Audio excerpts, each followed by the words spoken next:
بسم اللہ الرحمن الرحیم۔ السلام علیکم ورحمۃ اللہ وبرکاتہ۔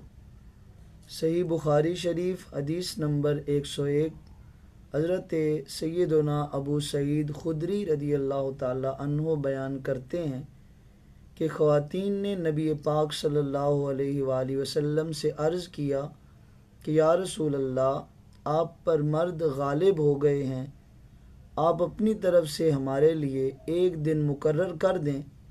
آپ صلی اللہ علیہ وآلہ وسلم نے ان سے ایک دن کا وعدہ فرما لیا۔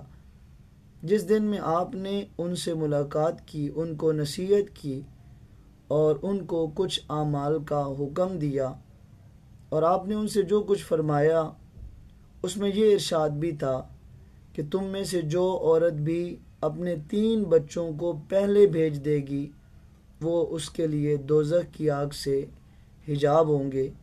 ایک خاتون نے عرض کی، یا رسول اللہ، اور 2؟ تو آقا کریم علیہ السلام نے ارشاد فرمایا، اور 2 بھی۔ سامعین محترم، اس حدیث مبارکہ میں آپ نے سماعت فرمایا کہ آقا کریم علیہ السلام سے خواتین اسلام نے ایک گزارش کی کہ یا رسول اللہ، مرد ہر وقت آپ کے ساتھ ہوتے ہیں، ہفتہ کے تمام دنوں میں آپ مردوں کو تعلیم ارشاد فرماتے رہتے ہیں، دینی مسائل سکھاتے رہتے ہیں، یا رسول اللہ ہمیں بھی کچھ وقت دیجئے، کچھ دن ہمارے لیے بھی مقرر فرمائیے تاکہ ہم بھی مسائل دینیہ کو سیکھ سکیں۔ تو حضور نے انہیں وقت دیا، دن مقرر کیا۔ اس میں آقا کریم علیہ السلام نے انہیں بہت سارے اعمال کی تعلیم دی، اور جو اس حدیث مبارکہ میں موجود ہے وہ ہے کہ وہ خاتون کہ جس کے 3 بچے پہلے اللہ کی بارگاہ میں پہنچ چکے ہوں، یعنی فوت ہو چکے ہوں، تو وہ اپنے والدین کے لیے جہنم کی آگ سے حجاب کا سبب بنیں گے، رکاوٹ کا سبب بنیں گے۔ اس حوالے سے ایک اور حدیث مبارکہ جسے امام ترمذی علیہ رحمہ نے 1061 نمبر حدیث میں بیان فرمایا، حضرت عبداللہ ابن مسعود رضی اللہ تعالیٰ عنہ بیان کرتے ہیں کہ رسول اللہ صلی اللہ علیہ وآلہ وسلم نے فرمایا، جس نے 3 نابالغ بچوں کو بھیجا وہ اس کے لیے دوزخ کی آگ سے محفوظ قلعہ ہوں گے۔ حضرت ابو ذر رضی اللہ تعالیٰ عنہ نے عرض کیا، یا رسول اللہ، میں نے تو 2 کو بھیجا ہے۔ آپ نے ارشاد فرمایا، اور 2 بھی۔ پھر حضرت ابی بن کعب سید القراء رضی اللہ تعالیٰ عنہ نے عرض کیا، یا رسول اللہ، میں نے تو 1 کو بھیجا ہے۔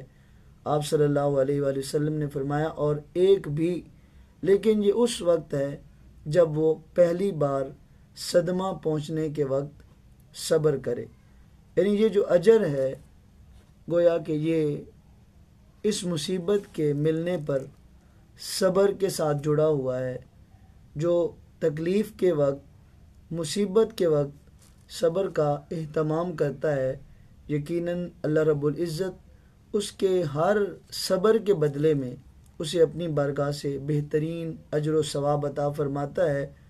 تو وہ لوگ کہ جن کے بچے ان کی وفات سے پہلے اس دنیا سے چلے گئے ہوں تو انہیں اس بات کا صدمہ ضرور ہوتا ہے، ہر ماں کو، ہر باپ کو صدمہ ضرور ہوتا ہے، لیکن مصطفیٰ جان رحمت صلی اللہ تعالی علیہ وسلم نے اپنے ان غلاموں کی ڈھارس بندھاتے ہوئے ارشاد فرمایا کہ وہ رب کی چیز تھی، انا للہ و انا الیہ راجعون کا معاملہ بھی یہی ہے کہ ہم اللہ کے لیے ہیں اور ہم نے اسی کی طرف پلٹ کر جانا ہے۔ تو وہ رب کی چیز تھی اور رب کی بارگاہ میں وہ تمہاری اولاد پہنچ چکی، لیکن تمہیں صدمہ ضرور ہے، تکلیف ضرور ہے، اس کا اجر تمہیں اللہ کی بارگاہ سے یقیناً بہت بڑا ملنے والا ہے کہ کل قیامت کے دن یہ تمہاری شفاعت اور تمہاری بخشش کا سبب اور ذریعہ بنیں گے۔ اگر ان باتوں کو سمجھا جائے، صبر کو پڑھا جائے، اسٹڈی کیا جائے، تو یقیناً بہت ساری چھوٹی چھوٹی تکالیف جن پہ ہم بے صبری کا مظاہرہ کرتے ہیں انہیں بھی صبر سے اللہ کی رضا کے لیے برداشت کیا جا سکتا ہے۔ اللہ رب العزت کی پاک بارگاہ میں دعا ہے کہ مالک کائنات ہمیں تمام مصائب پر با حسن و خوبی صبر کرنے کی توفیق عطا فرمائے۔ آمین ثم آمین۔